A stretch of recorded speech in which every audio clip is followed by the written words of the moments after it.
Right. Hi hello welcome to Kiran TV news. ఇక్కడ జనసేన పార్టీకి చాలా మంది అభిమానులు ఉంటారు.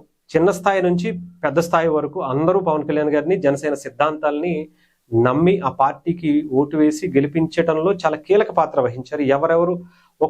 ఎవరి స్థాయిని బట్టి వాళ్ళు ఇంట్లో ఉండి పనిచేశారు, కొంతమంది బయట తిరిగి పనిచేశారు, కొంతమంది ఫోన్లోను కూడా ఫోన్ చేసి జనసేనని గెలిపించండి అని చెప్పేటువంటి ప్రచారం కూడా చేశారు. సోషల్ మీడియాలో కొంతమంది చేశారు. ఇలాంటి ఈ వ్యక్తి ఎవరో నాకైతే తెలియదు, కానీ ఇప్పటి వరకు నేను దాదాపు 11 సంవత్సరాల నుంచి జనసేన పార్టీని ఆంధ్ర తెలంగాణకి సంబంధించినటువంటి వ్యక్తులను కూడా చూస్తాను, కానీ నేను ఎప్పుడు నాకైతే పరిచయం కలవదు, ఎక్కడ చూడలేదు. అతని పేరు కూడా చెప్పలే ఈ వీడియోలో కూడా. ఇది సోషల్ మీడియాలో బాగా వైరల్ అవుతుంది. ఇతను ఏం మాట్లాడారో ఒకసారి వినిపిస్తాను, వినండి. నమస్తే. ఇది ఏ జనరేటెడ్ వీడియోనేమో అనిపించింది నాకు, ఎందుకంటే కొంచెం హావభావాలు, ఆ కళ్ళల్లో ఎటువంటి మార్పు. స్పందిస్తారు. ఆ కళ్ళు చూసారా అసలు? నాకు అలా అనిపిస్తుంది. మీరు కూడా ఒకసారి చూసి చెప్పండి. అతను ఎవరన్నా బయటకు వస్తే కనుక అతను కూడా డైరెక్ట్ గా మాట్లాడేటువంటి, నాకు మా నెంబర్ కాల్ కూడా చేయొచ్చు. అతను మాట్లాడుకుందాం డైరెక్ట్ గా.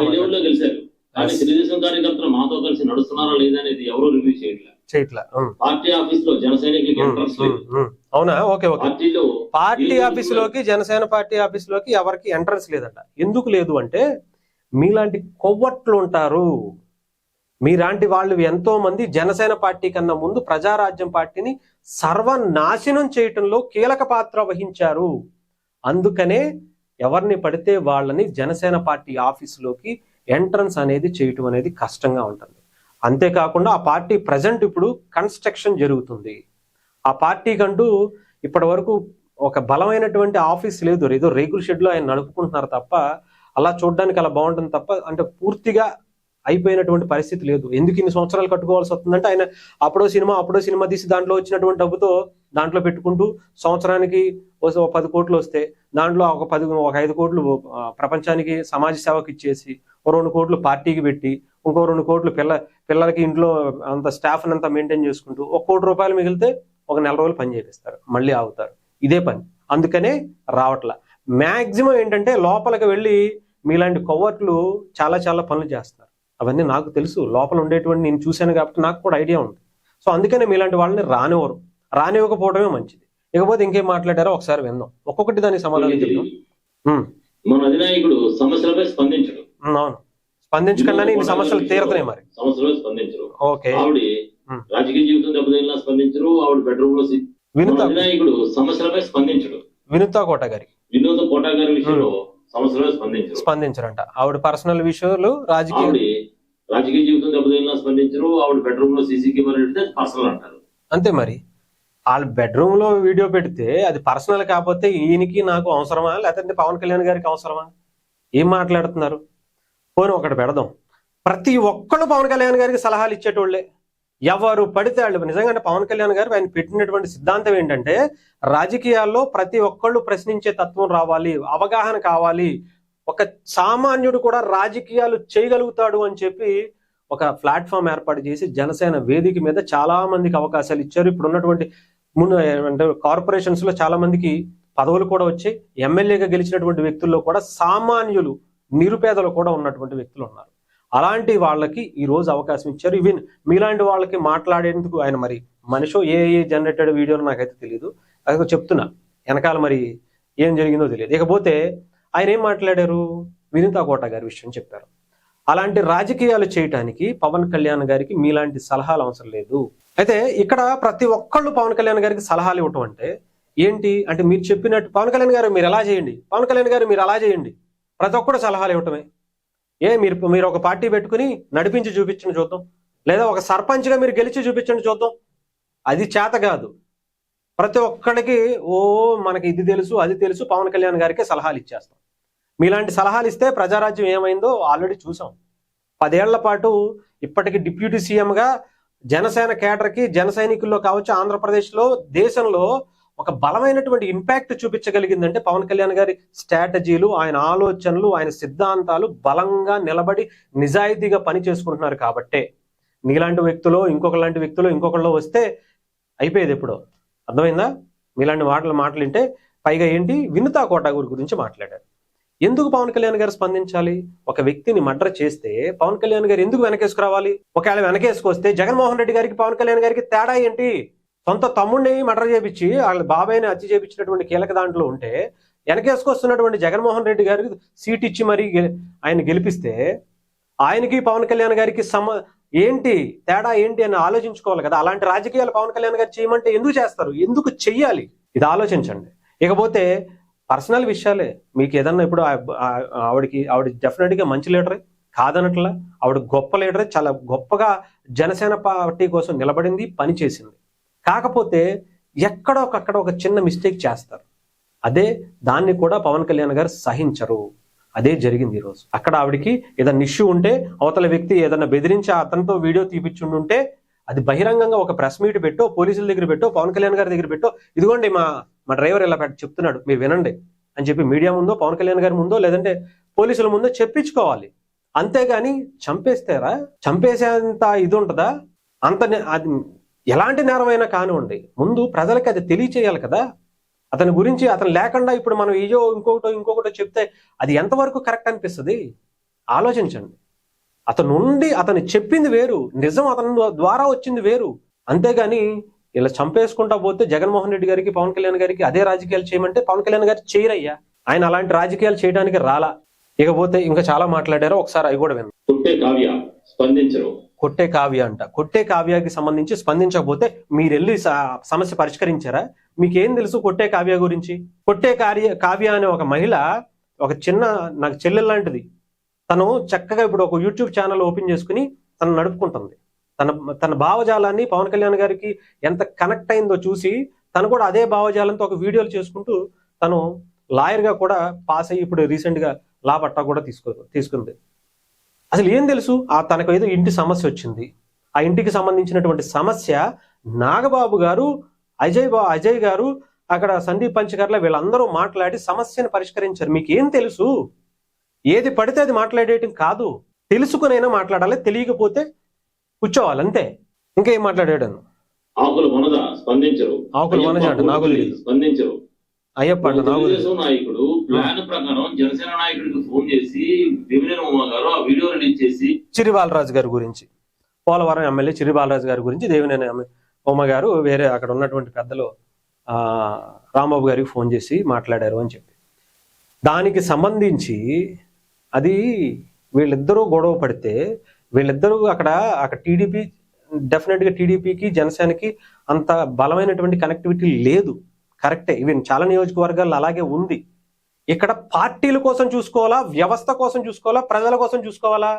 పవన్ కళ్యాణ్ గారి ఫోటో పెట్టించలేదు, లేదా పవన్ కళ్యాణ్ గారికి ఇది చేయలేదు అనేది ఇది పవన్ కళ్యాణ్ గారికి ఆలోచించట్లా. ఆయన ప్రజల గురించి ఆలోచించుకుంటున్నారు. నాకు ఇచ్చే గౌరవం కావాలా, లేదంటే ఇంకొకటి కావాలా అనేది ఆలోచించట్లా. ఆయన జనసేన పార్టీ గురించే ఆలోచించుకోవట్లా. ఆయనకి కావాల్సింది ప్రజలే. నాకు గౌరవం ఇవ్వలేదని చెప్పి నేను విడిపోయి ఇంకొక పార్టీలోకి నేను సపరేట్గా వెళ్ళిపోతాను, ప్రతిపక్ష పాత్ర పోషిస్తాను, లేదంటే సపరేట్ నేను కూటమి నుంచి బయటకు వచ్చేస్తానని చెప్పేటువంటి వ్యక్తి కాదాయన. ప్రజలకి మంచి జరగాలి, దానికోసం 10 మెట్లు దిగి వచ్చినటువంటి వ్యక్తి. అలాంటి వ్యక్తికి ఇవన్నీ చిన్నవే. ప్రజల కష్టాల ముందు, ప్రజలకి జరగాల్సినటువంటి మంచి ముందు ఆయన పడినటువంటి అవమానాన్ని ఆయన ఎక్కువగా ఆయన మైండ్లో పెట్టుకోవట్లా. పార్టీలో ఉండేటువంటి చిన్న చిన్న సమస్యలను ఇలాంటి వ్యక్తులు, మీలాగే ఆయన కూడా అనుకున్నాం, ఫోన్లో మాట్లాడిపించినటువంటి వ్యక్తి, మాట్లాడినటువంటి వ్యక్తి, అక్కడ ఎవరు ఆ ఫోను పక్కన రికార్డింగ్ చేసినటువంటి వ్యక్తి కూడా, దాని మీద ఒక వీడియో కూడా చేసాం మనం. అంటే ప్రతి ఒక్కరికి ఏదో ఒకటి తెలిసినట్టు. అంటే కార్యకర్తల గురించి, నాయకుల గురించి పట్టించుకుంటే, చిన్న చిన్న విషయాల గురించి పట్టించుకుంటే రాష్ట్రం దెబ్బతింటది, రాష్ట్రంలో ఉన్నటువంటి యువత దెబ్బతింటది. వాళ్ళ చదువుకి సరిపడా ఉద్యోగాలు లేక వాళ్ళ పడుతున్నటువంటి ఇబ్బందులు వర్ణనాతీతం అని చెప్పాలి. గత 10 ఏళ్లుగా ఎక్కడా లేదనే చెప్పాలి ఆంధ్రప్రదేశ్లో ఆ పరిస్థితి. రేపటి తరానికి మనం కొట్టుకుంటే ఇంకొకటి వచ్చి కూర్చుంటే నాశనం చేసేటువంటి పరిస్థితి వస్తుందని పవన్ కళ్యాణ్ గారు ఇవన్నీ చేయట్లా, అవన్నీ పట్టించుకోవట్లా. ఎక్కడికక్కడ ప్యాచప్ చేసేటువంటి పనులే ఆయన ఎప్పటికప్పుడు చెప్తున్నారు. ఈయన చంద్రబాబు నాయుడు గారు కానీ, లోకేష్ గారు కానీ, పవన్ కళ్యాణ్ గారు కానీ 15 ఏళ్ల పాటు ఉందాము అని చెప్పి మెంటల్ గా ఫిక్స్ చేస్తున్నారు ఒక్కొక్కరిని. మీరు వ్యక్తిగత విషయాల గురించి, మీ వ్యక్తిగత బిజినెస్ల గురించి, ఇంకొక దాని గురించి కొట్టుకుంటే కుదరదు అనేటువంటి పనే చేస్తున్నారు. దాంట్లో వాళ్ళు కలుస్తారా, ఉంటారా అనేది వాళ్ళ ఇష్టం. రేపు పొద్దున్న ఎలక్షన్స్ లో అవసరమైతే తీసి ఇంకొకరు పెట్టుకుంటారు. ఆ పార్టీలో చంద్రబాబు నాయుడు గారైనా పక్కకు పెట్టేసింది ఎందుకు ఆలోచించుకోండి. అలాంటి వ్యక్తులు ఫోన్ చేశారు కదా అని. లేకపోతే ఇంకా మాట్లాడదాం, చాలా ఉన్నాయి. జనసేన ఎమ్మెల్యేని బ్లేమ్ చేస్తే పార్టీకి అది ఎంత డ్యామేజ్ అండి, దాని గురించి కూడా ఎవరు స్పందించారు. మేమంతా రూపాయి కూడా ఆశించలేదు, పార్టీలో గుర్తింపు కోరుకోలేదు, పదవులు కోరుకోలేదు. మేము ఎందుకు పని చేస్తామండి? మా ఉద్యోగాలు ఇచ్చినా సరే సోషల్ మీడియా పోరాటం ఎందుకు పోరాటం? సమాజానికి మంచి జరుగుతుంది. చంద్రబాబు నాయుడు కూడా మంచి జరుగుతుంది కాదు. మరి సమాజానికి మంచి జరుగుతుంటే ఏమైంది? మిమ్మల్ని నమ్మి మీరు చేసిన రిక్వెస్ట్ మన్నించి పెద్ద మాత్రం గురించమన్నారు, ప్రభావంతో ఏమన్నారు, ఏం చేశారు మీరు? పెద్దన్న పాత్ర వహించమంటే అక్కడ ఈస్ట్ వెస్ట్ గోదావరిలోకి వచ్చి చాలా చోట్ల ప్రతి ఒక్కళ్ళు కూడా కులాల కుంపట్లతో కొట్టుకోవడం తప్ప కాపులు ఎప్పుడూ కూడా బయటకు వచ్చి పనిచేసింది లేదు. అంటే ఎదిగేటువంటి ఆలోచన చేసింది లేదు. ఒక ఎమ్మెల్యే స్థాయి వరకు లేదా మంత్రి స్థాయి వరకు ఆలోచించుకునేవాళ్ళు, కానీ ముఖ్యమంత్రి స్థాయి వరకు మనం వెళ్ళాలి అనేటువంటి ఆలోచన ప్రతి ఒక్కళ్ళు చేయలేకపోయారు. చేయనిచ్చేటువంటి పరిస్థితి కూడా అక్కడ ఉండేటువంటి రాజకీయ వ్యవస్థ చేయలేదు. అందుకనే మీరు పెద్దన్న పాత్ర వహించండి. కింద అంటే మీకు అధికారం వస్తే మీకు కూడా వస్తుంది, నెక్స్ట్ మీరే ఉంటారు మా తర్వాత, మీరు డెఫినెట్ గా మాతో పాటు కలిసి మనం ఎదుగుదాం అనేటువంటి ఒక బలాన్ని, ఒక ధైర్యాన్ని వాళ్ళల్లో ఇవ్వండి. పెద్దన్న పాత్ర వహించండి. డెఫినెట్ గా ఎవరు అవునన్నా కాదన్నా ఇది కాపుల పార్టీ అంటారు. చంద్రబాబు నాయుడు గారిని తెలుగుదేశాన్ని కమల పార్టీ అన్నట్టు, వైఎస్ఆర్సీపీని రెడ్ల పార్టీ అన్నట్టు పవన్ కళ్యాణ్ గారికి ఆయన కులం వత్తాసు పలుకుద్ది. కానీ మిగతా వాళ్ళని కూడా తీసుకోవాలి కదా. మీరు అవునన్నా కాదన్నా అది కాపుల పార్టీ అయినప్పుడు అది మీరందరిదే కదా. మరి అప్పుడు మీరు కాదు, మీరు ఎదిగిపోవాలని చూసుకోకూడదు. మీ కింద ఉన్నటువంటి వ్యక్తుల్ని మీతో పాటు చెప్పాలంటే కాపుల కన్నా సరే ఇంకా కాపులే ఇంకా ఒక మంచి స్థాయిలో లేరని చెప్పాలి. కింద వాళ్ళు ఇంకా కొంచెం రైట్ ఇది కట్ చేద్దాం. రైట్ అంటే కాపులది కింద స్థాయిలో అన్నది వరకు కట్ చేసి, అంటే చాలా మంది అక్కడ ఉన్నటువంటి బీసీలని ఎస్సీ ఎస్టీలను బయటికి తీసుకురావాలనుకుంటుంది. దేనికంటే అక్కడ వాళ్ళందరినీ తీసుకొస్తేనే వాళ్ళకంటే ఇప్పటి వరకు ఈ 3 కులాలకి మధ్య తప్ప కింద వాళ్ళకి అవకాశమే దొరకల. వాళ్ళకి దొరికితే కింద వాళ్ళకి కూడా ఆ ఫలాలు వెళ్తాయి అనేటువంటి భరోసాని కల్పించండి. కులాలతో చిన్న చిన్న ఇష్యూలతో ఊర్లలో గొడవలు పెట్టుకోవద్దు. వాళ్ళని కూడా మనతో పాటే ఎదగాలి. ఎందుకంటే కాపులు కూడా ఏమి ఎదిగిపోయలేరు, వాళ్ళు కూడా కింద స్థాయిలోనే ఉన్నారు. వాళ్ళతో పాటు కలిసి మనం కూడా వెళ్తాము అని చెప్పి వాళ్ళకు ఒక ధైర్యాన్ని, భరోసాని ఇచ్చి రండి అని చెప్పారు. పవన్ కళ్యాణ్ గారిని మీరు నమ్మటం ఏంటి నాకు అర్థం కాదు. మీరు నమ్మకపోతే ఇంకొక ఎవరన్నా ఆల్టర్నేటివ్ ఏమైనా ఉంటే చూపించండి. కాపులకి నేను సవాల్ చేస్తాను ఇప్పుడు ఎలాంటి మాట్లాడిన వాళ్ళకి. పవన్ కళ్యాణ్ గారు కాకుండా మీకు దమ్మున్న ఒకరిని చూపించండి ఈ రాష్ట్రంలో, ఈ దేశంలో, రాజకీయాల్లో చూపించండి. ప్రతోడు మాట్లాడేవాడే కాపుల్ని మేము చేసాం, మేము పవన్ కళ్యాణ్ గారికి చేస్తాం. చేస్తే ఏంటి ఇప్పుడు? మీ నాయకుడు ఒకటి ఇప్పుడు డిప్యూటీ సీఎంగా లేరా? ఉన్నప్పుడు మీకేంటి నొప్పి? ఇంకా గొప్పగా స్థాయికి వెళ్ళాలంటే మీలాంటి వాళ్ళు ఇలాంటి మాటలు తగ్గించుకోవాలి. కమ్మోళ్ళు ఇలాగే వచ్చి మాట్లాడుతున్నారా? రెడ్లు వచ్చి ఇలాగే మాట్లాడుతున్నారా? బీసీలో వచ్చి ఇలాగే మాట్లాడుతున్నారా? ఎస్సీలో వచ్చి ఇలాగే మాట్లాడుతున్నారా? మరి కాపులే ఎందుకు మాట్లాడుతున్నారని ఆలోచించుకోండి. ప్రతిదానికి పవన్ కళ్యాణ్ గారికి కులం రంగు ఎందుకు పోస్తున్నారో తెలుసుకోండి. మీ సపోర్టు బలంగా ఉండాలి తప్ప ఆయనకి బలహీనత కాకూడదు. బలమని చెప్పుకోవాలి తప్ప అది పవన్ కళ్యాణ్ గారికి బలహీనటువంటి అయ్యేటువంటి పరిస్థితి మీలాంటి వల్ల జరుగుతుంది. ఒక నాయకుడు ఎదుగుతుంటే ఇంకా కాళ్ళు పట్టుకుని గుంజేద్దాం అనుకునేటువంటి మనస్తత్వం నుంచి బయటికి రండి. అంతే తప్ప మీరు ఇంకా ఇలాగే ఉంటే మీరు ఎదగరు, కింద వాళ్ళని బయటికి తీసుకురారు. పైన ఉన్న వాళ్ళు మాత్రం అలాగే వాళ్ళ రాజకీయాలు హ్యాపీగా ఇంకొక 30 ఏళ్ళు 40 ఏళ్ళు 100 ఏళ్ళు వాళ్ళని ఎదురించేవాడు ఎవడు లేరనే చెప్పాలి. ఒకరు పవన్ కళ్యాణ్ గారు వచ్చారు కదా, ఆ స్థాయికి వెళుతున్నారు కదా, ఇంకా ఏంటి మీకు? ఇంకా కొంతమంది ఆయన జాబులు కూడా వదిలేసుకుని వచ్చాడట. ఎవరు రమ్మన్నారు చెప్పండి? ఎవరు రమ్మన్నారు? పవన్ కళ్యాణ్ గారు అని చెప్పారా?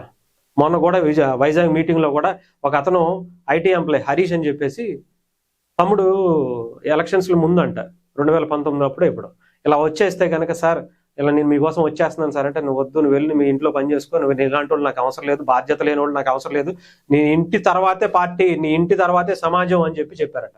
మరి నీకు చెప్పలేదేమో, మరి మీరు వినలేదేమో. తెలుసుకోండి. ప్రతి ఒక్కళ్ళు పవన్ కళ్యాణ్ గారి గురించి వచ్చేయడం అంటే మీరు మీ పని చేసుకుంటేనే సమాజానికి, మీ కుటుంబాన్ని ఒక బలంగా నిలబెట్టాలి అనేటువంటి దృక్పథంతో మీరు ఎలా అయితే పని చేసుకుంటున్నారో అలాగే చేసుకుంటూనే మీ ఇంటి కుటుంబంతో పాటు సమాజాన్ని కూడా, రాజకీయాలను కూడా ప్రేమించండి, సమాన బాధ్యతను పెంచండి, దానికి కూడా ఒక కొంత టైం ఇవ్వండి అని చెప్పినటువంటి వ్యక్తి ఆయన. అంతేగాని ఉద్యోగాలు వదిలేసి వచ్చేయమని చెప్పి ఎవరు చెప్పలా. చాలా మంది ఇబ్బంది పడుతున్నారు అనుకోండి, డెఫినెట్ గా. అందులో నేను కూడా ఆయన తప్పుగా అర్థం చేసుకున్నటువంటి వ్యక్తినే కాదంటలా. కాకపోతే ఇది పవన్ కళ్యాణ్ గారికి మాత్రమే అంటిచ్చేస్తే అలాగా? ఉద్యోగాలు వదిలేసి వచ్చేసినంత మాత్రం ఇప్పుడు లక్షలు పెట్టి మీకు జీతాలు ఇమ్మంటారండి? ఆయన జాబ్ పెట్టించుకుని ఆయన ఆఫీస్ గడుపుకోవడమే ఆయన కష్టం అవుతుంది, ఆయన క్యాడర్ని మెయింటైన్ చేయడమే ఆయన కష్టం అవుతుంది. మరి మీలాంటి వాళ్ళందరూ మిమ్మల్ని తీసుకెళ్ళి ఆయన ఉద్యోగం పెట్టించుకుంటారేంటి? లేదా పదవులు ఇచ్చేసి కోట్లు ఆస్తులు సంపాదించమనేటువంటి అవకాశం ఏమన్నా ఆలోచనతో మాట్లాడుతుంటే అలాంటి పవన్ కళ్యాణ్ గారు చేయరు. ఆలోచించుకోండి. కాకపోతే ఇక్కడ చాలా మాట్లాడారు, కానీ కావాలండి మీరు ఆ వీడియో వినండి. ఆయన ఇవన్నీ మాట్లాడుకుంటూ వచ్చారు, జనసేన టీడీపీకి వీళ్ళకి. ఇవన్నీ కాదండి, పవన్ కళ్యాణ్ అనే వ్యక్తి ఆల్టర్నేటివ్ కాపుల్లో కావచ్చు, ఇప్పుడు ఉన్నటువంటి రాజకీయ వ్యవస్థలో ఈ దేశంలో చూపించండి చాలు. ప్రతి వాళ్ళు పవన్ కళ్యాణ్ గారి గురించి ఆయనకి సలహాలు ఇచ్చేవాడే తప్ప ఆచరణలో చేసేటువంటి పరిస్థితి ఈ దేశంలో ఏ రాజకీయ పార్టీకైనా, సినిమా ఇండస్ట్రీ నుంచి వచ్చినటువంటి చాలా మంది హీరోలు చూడండి, రాజకీయాల్లో వారసత్వంగా వచ్చినటువంటి చాలా రాజకీయ పార్టీలు చూడండి, తెలంగాణలో ఉన్నటువంటి పార్టీలు కావచ్చు, ఆంధ్రాలో ఉన్నటువంటి వారసులు కావచ్చు, వాళ్ళ పరిస్థితి ఏంటో చూడండి. వాళ్ళకన్నా భిన్నంగా గొప్పగా ఈ దేశంలో ఒక గొప్ప నాయకత్వాన్ని, ఒక గొప్ప పరిపాలన అందిస్తున్నటువంటి వ్యక్తిని మీరు ఎలా పడితే అలా మాట్లాడితే ఊరికి నేటువంటి పరిస్థితి ఉండదు. ఓకేనా? Thank you.